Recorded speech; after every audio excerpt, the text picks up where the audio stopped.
Hai, di konten kali ini gue akan bahas tentang IMF tahun 1998. Oke, gimana ceritanya? Cekidot. Nah, yang pertama, tahun 98 itu kan terjadi krisis moneter gitu ya, di mana bank-bank negara-negara pada kolaps gitu. Nah, tapi itu kan lebih ke arah Asia yang kolaps seperti Bangkok, maksudnya Thailand itu yang kolaps gitu. Amerika ya juga ikutan kolaps, tapi ya lebih parah di kubu Asia lah gitu. Kalau Amerika tuh the Great Recession-nya itu yang tahun sebelum 98 the Great Recession-nya sama 2020 yang sekarang the Great Recession. Kalau yang 98 ini bukan the Great Recession Amerika, lebih the Great Recession for Asia. Oke, jadi kan kalau negara Indonesia kan waktu itu kolaps, berarti kan dia butuh bantuan dana gitu ya, atau mencetak dana, ya, atau pokoknya intinya butuh duit lah. Akhirnya si Indonesia ini minta bantuan sama IMF gitu. IMF itu adalah institusi internasional yang tujuannya emang buat bantuin negara-negara yang susah gitu secara finansial. Tapi ternyata ya IMF ini eh, kalau ada suatu negara minjem ke IMF, ini kontraknya banyak. Jadi lu nggak minjem duit doang. Kayak konsepnya gini, kalau kalau lu kepinjol gitu, pinjaman online atau pakai pay later atau pakai OVO ya, ya udah, lu minjem duit atau ke temen lu ya udah, coy gue butuh 1 juta. Ya udah dikasih 1 juta, ya udah pokoknya gue balikin sekian ya. Sekian bulan atau sekian hari bunganya sekian. Udah gitu doang kan kalau lu minjem duit. Nah, kalau di IMF itu enggak, lu emang dikasih duit, tapi itu syaratnya panjang men. Dia akan dimana syarat-syaratnya ini gue bacain ya. Gue sempet cari-cari di Google gitu ya. Kayak artikel-artikel di Indonesia itu nggak ada yang bahas tentang, nggak ada satupun artikel kayak kayak Tempo atau apa gitu yang bahas tentang butir-butir kontrak IMF dengan Indonesia tahun 98. Jadi gue cari di forum-forum aja dan salah satu forumnya di Brandly gue dapet. Oke, jadi isinya tuh gini men, gue bacanya mulai dari artikel 1 ya. Jadi kontrak nomor 1 bahwa IMF hanya berhubungan dengan bank sentral. Oke, it's fine sih. Artikel 2 intinya bahas tentang IMF itu harus mengikut Indonesia itu sebagai anggota IMF harus mengikuti aturan IMF mulai dari harga nilai tukar uang termasuk di dalamnya larangan menggunakan emas sebagai patokan nilai tukar. Oke, ini gue agak bingung sih. Sebenarnya emang mata uang tuh sebaiknya pakai emas, men, bukan pakai per. Kecuali lu udah segede Amerika gitu. Tapi kan lu Indonesia kan bukan segede Amerika, jadi kalau patokannya bukan emas ya gue juga bingung. Nah, kemudian artikel section 3 poin A menyatakan bahwa IMF memiliki hak untuk mengawasi kebijakan moneter yang ditempuh oleh anggotanya. Jadi dia memiliki ya punya CCTV lah, punya bawahan yang tugasnya untuk mantauin Indonesia, termasuk mengawasi kepatuhan negara Indonesia terhadap IMF. Artikel 5 menyatakan bahwa sebagai anggota harus selalu melapor ke IMF untuk menyangkut cadangan emas, produksi emas, ekspor emas, neraca perdagangan internasional, dan hal-hal detail. Gini men, gue mau kasih tahu ini menurut gue tuh kayak lu lagi ditelanjangin gitu ya. Konsep dasarnya ya, kalau penggambarannya dari gue. Soalnya ya mana ya, kan ini cadangan emas, produksi emas, ekspor emas. Itu tuh kayak misalnya nih gue minjem sama Budi gitu, duit sama Budi. Terus Budi ya emang gue pasti bakal bayar, tapi Budi maunya kontraknya dia tahu rekening gue, passwordnya apa, terus mutasi duitnya kemana aja, terus gue lagi ngapain, duitnya dipakai berapa, ya kayak gitu-gitu men. Dan itu kan suatu hal privasi ya, pribadi gitu. Ya dimana ya kalau buat gue ya paling cuma privasi gue doang yang terancam. Tapi kalau suatu negara itu kan sebenarnya konsepnya sebenarnya perusahaan gitu kan. Ketika suatu perusahaan eh, ketahuan duitnya gedenya berapa ini berarti kan ke perekonomiannya gimana, berarti kan itu di IMF mendapatkan data yang konfidensial gitu ya, dimana negara lain kagak tahu itu rahasia aib-aibnya. Nah, IMF tuh tahu aib-aibnya. Nah, dimana informasi itu penting loh. Dimana itu tuh bisa dikelola, dimana ya lu bisa tahu sektor bisnis apa yang akan berkembang di negara tersebut, di Indonesia, atau perekonomian, kurs mata uang Indonesia itu akan melemah atau menguat. Ya intinya ya sebenarnya IMF ini ya menurut gua agak jahat sih, kayak gimana dia ngasih duit tapi ini jatuhnya kayak insider trading sih, tapi skupnya global jadi nggak bisa ditangkap. Soalnya kalau insider trading kan itu pasalnya cuma ada untuk ngurusin saham doang. Kalau kurs mata uang itu tidak ada insider trading. Jadi kalau menurut gue ini bentuknya insider trading tapi skupnya global dan kurs mata uang. Oke, ya pokoknya intinya Indonesia harus lapor semua keuangannya ke Indonesia, ke IMF, dan menurut gue itu adalah suatu hal privasi tapi dilampirin ke IMF, dan itu ya menurut gue agak riskan sih, kayak lu nggak kenal ngasih duit terus tiba minta ini, maaf ya gue agak muter-muter tapi ya aneh aja gitu anjing. Kan gue yang penting gue akan bayar dan gue pasti bakal bayar, ini jaminan gue, lu nggak usah ngatur-ngatur, yang penting duitnya buat gue, udah gitu doang main kalau minjem duit. Konsepnya kenapa lu harus ngatur-ngatur, gue harus laporin keuangan lu sekarang gini, ya aneh menurut gue. Kemudian ini dibahas lagi pengaruh IMF terhadap kebijakan-kebijakan Bank Indonesia, tentunya memiliki dampak bla bla bla. Oke, ini gue skip aja.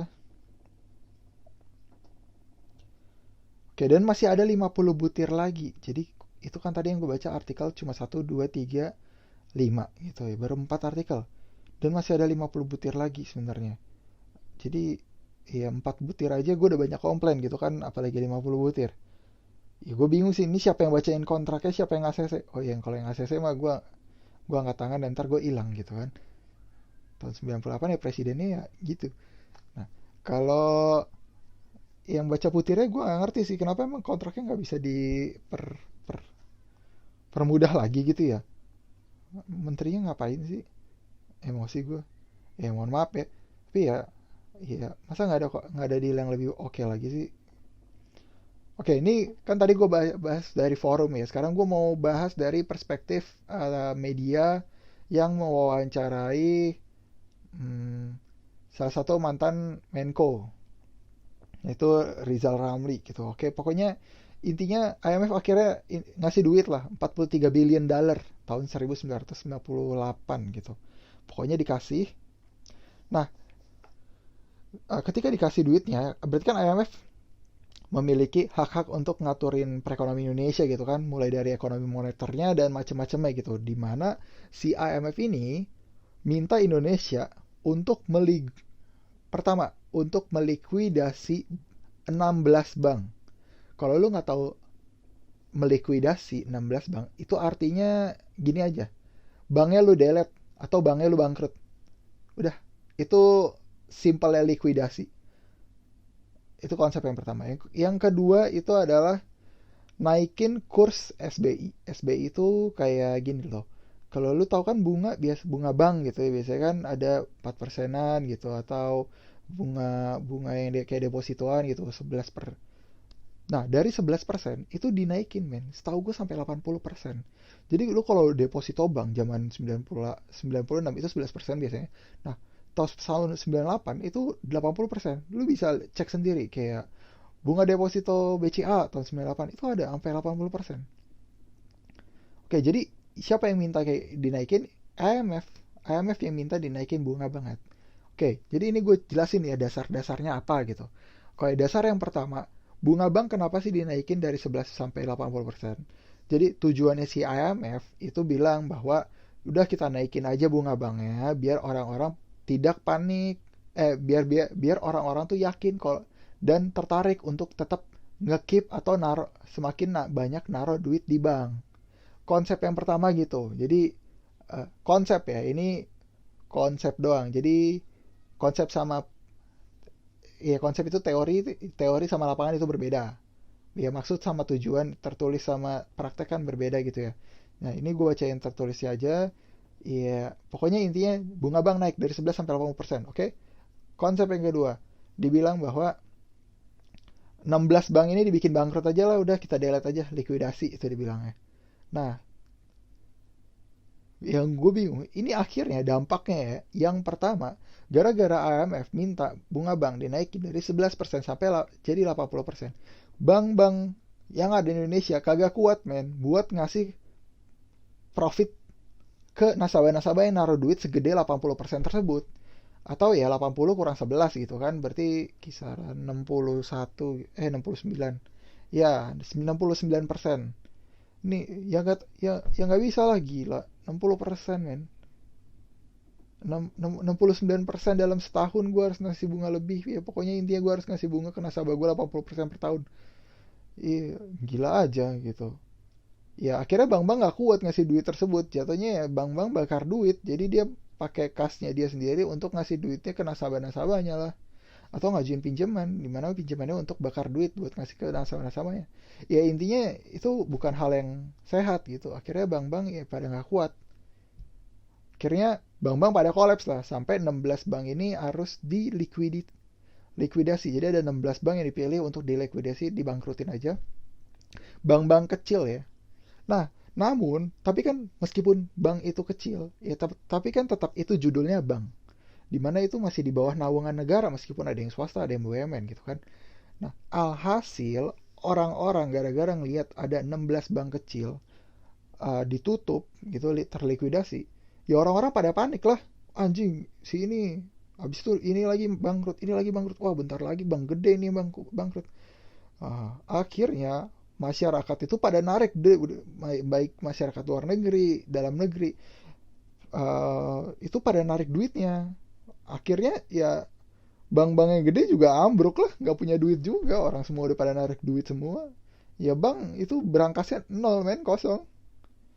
Ya akhirnya perekonomiannya si Indonesia ya makin terpuruk gara-gara hal tersebut gitu.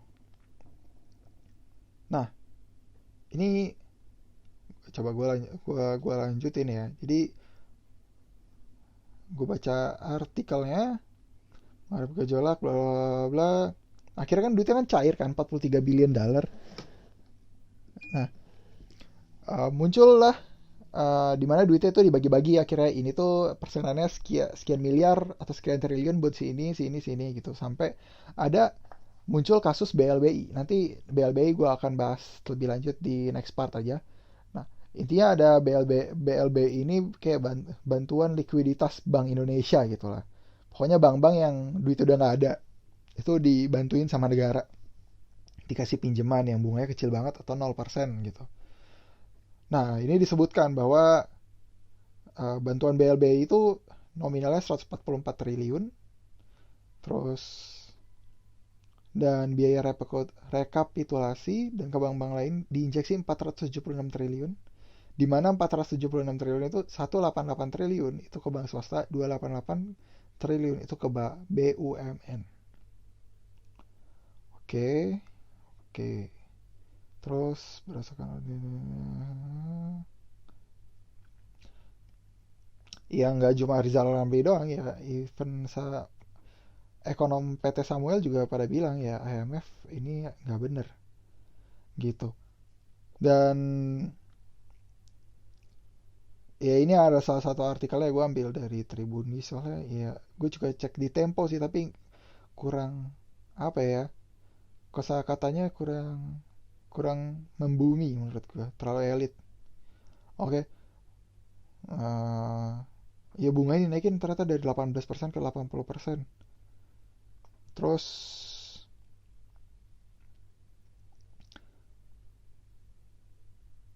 ya ini kan yang ini sampai di tweet gitu loh. Jadi ternyata dari penggunaan 35 billion dollar yang dikasih IMF ke Amerika, yang dipinjamkan IMF ke Amerika, itu ternyata penyalurannya kurang efektif atau kurang bijak gitu ya. Ternyata uh, uangnya itu kayak mayoritas dipakai untuk melikuidasi, untuk bayarin bank-bank swasta atau ya bank-bank BUMN juga. Padahal ya kan krisis lagi kolaps gitu ya. Dimana yang menggerak negara Indonesia kan waktu itu negara ya masih kategori negara miskin gitu. Berarti kan sebenarnya yang perlu disokong jika lu negara miskin itu adalah rakyat-rakyat miskinnya dulu. Karena kalau rakyat miskin dikasih duit, mereka tuh cuma pikir untuk konsumsi. Karena kan orang pola hidupnya itu adalah kondisi primer dulu, sandang pangan papan, baru yang boten-boten tersier gitu ya. Kayak HP-nya mesti iPhone atau rumahnya mesti di SCBD, yang macam-macam kayak gitulah. Nah, tapi kan intinya sandang pangan papan di mana ya san sandang itu ya baju yang penting ada gitu kan. Kalau pangan itu paling penting, makanan kalau nggak lu mati gitu kan. Ya papan ya nggak mesti beli, lu bisa ngontrak. Nah, itu nggak dilakuin. Padahal kalau rakyat miskin dikasih duit, itu sandang pangan papannya itu pasti bentuknya jatuhnya konsumtif. Jadi ada perputaran keuangan gitu. Dimana kalau ada perputaran keuangan, berarti kan itu ada pajaknya. Kalau ada pajaknya berarti itu bisa jadi income negara gitu. Nah sementara ini duit cair ternyata nggak dikasih atau dikasihnya sedikit ke rakyat-rakyat yang miskin. Tapi dikasihnya kepada bank-bank gede yang orang-orang tajir gitu, konglomerat-konglomerat yang diselamatin. Nah, kalau konglomerat otaknya tuh nggak cuma mikir sandang pangan papan, dia tuh mikir botan-botan, di mana botan-botan itu adalah yang tersir. Kalau orang kaya mikirnya tuh sudah terstruktur di mana 10%-nya untuk tabungan, 20% untuk investasi, 30%-nya untuk pengeluaran sehari-hari. Itu semuanya sudah terstruktur, men. Jadi uang yang balik ke negara itu kecil atau ya nggak ada sama sekali. Sementara sebaiknya ya kalau lagi krisis ya lu tolongin yang miskin karena yang miskin itu kagak pernah mikir buat nabung, kagak pernah mikir buat investasi. Mereka cuma mikir untuk hidup hari demi hari. Berarti itu semuanya konsumtif. Kalau semua konsumtif berarti duitnya dipakai secara full murni efektif dan ada transaksi dan itu transaksinya ada potongan buat negara gitu. Makanya si Rizal Ramli ini keluar-keluar di Twitter gitu, sempet dia keluar-keluar marah-marah gitu di Twitter, tapi ya dia kan mantan menteri gitu ya, jadi ya nggak ada yang bisa ciduk dia gitu ya, kecuali kalau ya kalau orang lain gitu ya ya bermasalah sih, kayak gua gitu ya, amit-amit. Oke, nah tapi kan gue cuma baca-bacain artikel yang sudah terlampir gitu ya. Ini apa, oh udah sih sebenarnya itu doang yang mau gue bahas tentang IMF. Jadi next time ya mohon Indonesia untuk tidak pakai IMF lagi. Ya mestinya meskipun sekarang Menteri Perekonomian kita Ibu Sri Mulyani dulu dia setahu gue ketua IMF deh. Jadi sebelum dia di bank kan ada sempat ada kasus bank apa itu gue lupa. Bank Mutiara atau apa gitu. Terus jadi bank apa gitu yang ada sama Budiono sama SBY-nya juga. Terus habis itu akhirnya si Sri Mulyani pergi terus dapat IMF. Habis IMF baru dia masuk ke jadi Menteri Perekonomian lagi gitu. Tapi itu urusan taran aja. Ntar aja gue bahas selalu. Jangan lupa like, comment, share, and subscribe. Bye bye.